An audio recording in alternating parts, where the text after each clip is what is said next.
Halo kawan-kawan yang hebat, saya senang ketemu dengan Anda yang luar biasa. Silakan lihat ilustrasi yang ada. Mereka itu eksekutif muda. Pertanyaannya, apakah sudah hebat semenjak kecil? Kita lihat lagi ilustrasi yang kedua. Mohon maaf, ini semuanya huruf kasar. Apakah mereka tidak berbakat semenjak kecil? Apakah mereka itu sudah berniat semenjak kecil dengan profesi seperti ini? Saya yakin tidak. Jadi, ada orang yang tidak berbakat, mampu mengalahkan yang berbakat. Apa rahasianya? Ikuti video berikut.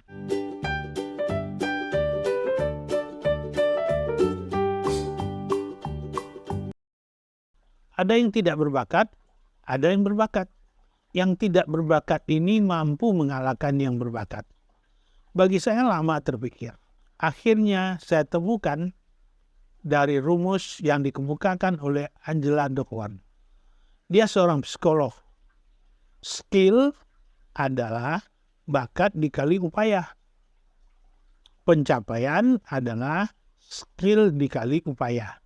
Kalau kita gabungkan dua rumus ini, maka pencapaian adalah bakat dikali upaya yang dikuadratkan. Nggak usah khawatir dengan rumus ini, karena kita tidak diminta untuk mengingat rumus. Tapi rumus ini ilustrasi. Silakan dilihat.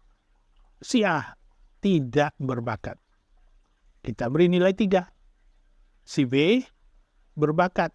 Kita beri nilai 9. Untuk upaya, saya bikin 4 modal.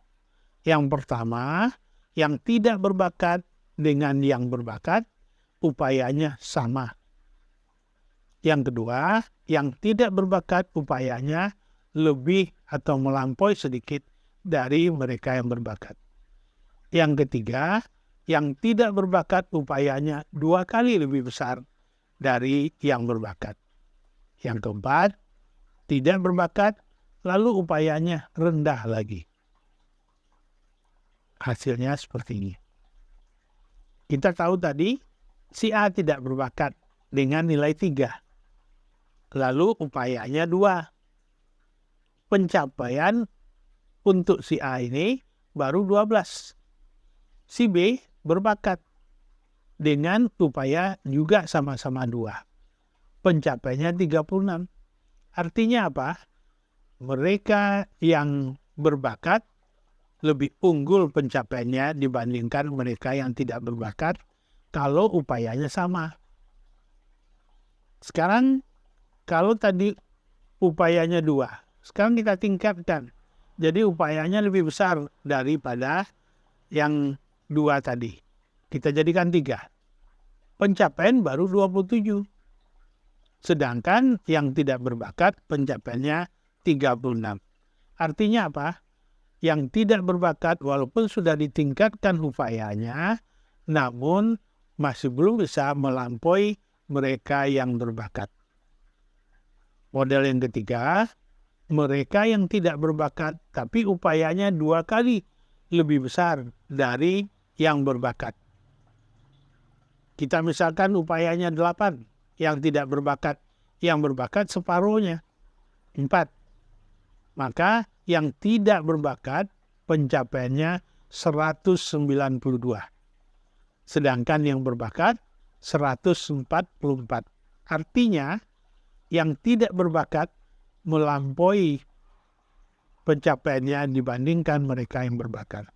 Mereka yang tidak berbakat lebih unggul pencapaiannya dibandingkan yang berbakat karena upayanya 2 kali lebih besar.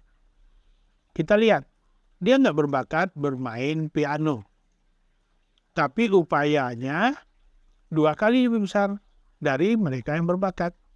Akhirnya yang tidak berbakat ini lebih unggul dari yang berbakat. Kita lihat lagi di bidang lain. Misalkan di bidang otomotif. Dia nggak berbakat di bidang otomotif, tapi upayanya 2 kali lebih besar.